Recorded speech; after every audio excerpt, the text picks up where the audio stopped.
మరి ఢిల్లీ సుల్తాన్ కంటే ముందే దక్షిణ భారతదేశంలో ఒక రాజ్యం వచ్చింది, అదే కాకతీయ రాజ్యం.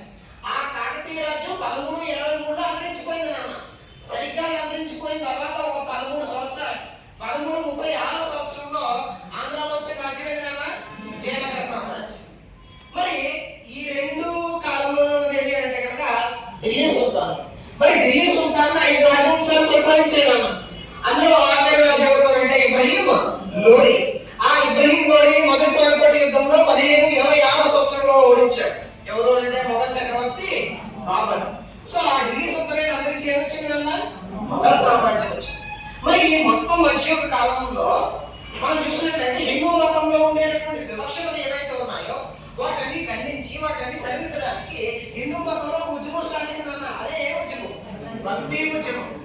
అలాగే భారతదేశంలో ఎవరు వచ్చారు? కొత్తగా ముస్లింలు వచ్చారు.